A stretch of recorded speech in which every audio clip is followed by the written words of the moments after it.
ನನ್ನ ಹೆಸರು ಶಿವಗಾಮಿ. ನಾನು ಇಂದಿರಾನಗರಲ್ಲಿದ್ದೀನಿ. ನನಗೆ ಸೋರಿಯಾಸಿಸ್ ನೋವು ಬಂದು 6 ವರ್ಷದಿಂದ ಇದೆ. ಆಹ್, ಏನೋ ಒಂಥರ ಕಾಲೆಲ್ಲ ನಡಿಯಕ್ಕಾಗಿಲ್ಲ. ಒಂಥರ ಹಂಗೆ ಒಡೆದು ಒಂಥರ ನವೆ, ರಕ್ತ. ಏನೋ ನನಗೆ ಸಾಕ್ಕೊಳ್ತೀನಿ. ಏನೋ ಕೆಲ್ಸಗಳು ಮಾಡ್ತಾ ಇದ್ದೆ. ನೋಡ್ತಾ ಇರ್ಲಿಲ್ಲ ಅವರೆಲ್ಲ. ಬಟ್ ಕೈಯಲ್ಲಿ ಬರಕ್ಕೆ ಸ್ಟಾರ್ಟ್ ಆಗ್ಬಿಡ್ತು. ಅದನ್ನೂ ಒಂದು 2, 3 ತಿಂಗಳು ಅಲ್ಲಿ ಇಲ್ಲಿ ಹೋಗಿ ನೋಡ್ದೆ. 6 ವರ್ಷದಿಂದ ಇದೆ ಅಲ್ವಾ. ಸರಿ ಕೈಯಲ್ಲಿ ಬಂದ್ಬಿಡ್ತಪ್ಪ ಏನ್ ಮಾಡೋದು ಅಂತ ಹೋಗಿ ತೋರಿಸ್ದೆ. ಅಲ್ಲಿ ಅವರು ನೋಡಿ ಏನೇನೋ ಅವರೂ ಕೊಟ್ಟಿದ್ರು ಮಾತ್ರೆಗಳು ಅದು ಇದು ಅಂತ. ಆಯಿಂಟ್‌ಮೆಂಟು ಕೊಟ್ಟಿದ್ರು. ಅದನ್ನೂ ಆಗ್ತಾ ಇದೆ. ಮಾತ್ರೆಗಳು ತಿಂತಾ ಇದ್ದೆ. ಏನು 1 ತಿಂಗಳು ಚೆನ್ನಾಗಿರ್ತದೆ, ತಿರ್ಗಾ ಸ್ಟಾರ್ಟ್ ಆಗ್ಬಿಡ್ತದೆ. 2 ತಿಂಗಳು ಚೆನ್ನಾಗಿರ್ತದೆ, ತಿರ್ಗಾ ಸ್ಟಾರ್ಟ್ ಆಗತ್ತೆ.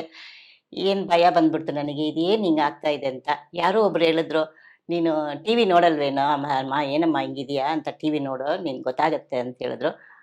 ಸರಿ ಏನಮ್ಮ ಹೇಳು ಅಂದ ಹೇಳಕ್ಕೆ ಅವ್ರು ಹೇಳಿದ್ದು, "RJR ಹಾಸ್ಪಿಟಲ್ ನೋಡಮ್ಮ ಚೆನ್ನಾಗಾಗತ್ತೆ. ನೀನು ಹೋಗಿ ನೋಡು. ಏನು ಇಷ್ಟೆಲ್ಲ ಕಷ್ಟಪಟ್ಟಿದ್ಯಾ ಅಲ್ಲಿ ಹೋಗು. ನಿನ್ಗೆ ಚೆನ್ನಾಗಾಗಿಲ್ಲ ನನಗೆ ಕೇಳು" ಅಂತ ಹೇಳಿದ್ರು. ಆಯ್ತಂತ ನಮ್ಮ ಮನೇಲಿ ಹೇಳಿದೆ. ನಮ್ಮ ಅಳಿಯವರು ನಮ್ಮ ಮಗಳೆಲ್ಲ ಕರ್ಕೊಂಡು ಬಂದರು. ಮುಂಚೆ ಬರುವಾಗ ಚೆನ್ನಾಗಿ ನೋಡಿದ್ರು ಆಯಮ್ಮ. ಚೆನ್ನಾಗಿ ನೋಡಿ ನನಗೆ ಮಾತ್ರೆ ಎಲ್ಲ ಔಷಧಿ ಕೊಟ್ಟರು. ನಂಬಿಕೆ ಇಲ್ಲ ಅವಾಗಲೂ ನನಗೆ ಏನಾಗುತ್ತೋ ಅಂತ ನಾನು ಹೋಗ್ಬಿಟ್ಟೆ. 1 ತಿಂಗಳು ಮಾತ್ರೆ ತಿಂದೆ. ನನಗೇನೋ ಒಂದು ಮನಸ್ಸು ಸಮಾಧಾನ ಆಯಿತು. ಸರಿ ಆಗಲಿ ಬಿಡು ಅಂತ ತಿರ್ಗಾ ಬಂದೆ. ನೆಕ್ಸ್ಟ್ ಬಂದೆ. ಬಂದು ಇನ್ನೊಂದು ತಿಂಗಳು 2 ತಿಂಗಳು ಎತ್ತುವಾಗ ಅವ್ನಿಗೆ ವಾಸಿ ಆಯ್ತಮ್ಮ. ಯಾಕೆ ಸುಳ್ಳು ಹೇಳ್ಬೇಕಂಬಾರ್ದು. ಚೆನ್ನಾಗಾಯ್ತು. ತಿರ್ಗಾ ಬಂದೆ 3ನೇ ತಿಂಗಳು. ಆವಾಗ ಸ್ವಲ್ಪ ಮಾತ್ರೆ ಎಲ್ಲ ಕೊಟ್ಟು ಎಲ್ಲ ಚೆಕ್ ಮಾಡಿದ್ರು. ಎಲ್ಲ ಚೆನ್ನಾಗಾಯಿತು. ಅದಕ್ಕೆ ನಾನು ಈ ಸೌಮ್ಯ ಮೇಡಮ್‌ಗೆ, ಇಲ್ಲಿರೋರಿಗೆ ಎಲ್ಲರಿಗೂ ನಾನು ಥ್ಯಾಂಕ್ಸ್ ಹೇಳ್ತೀನಿ.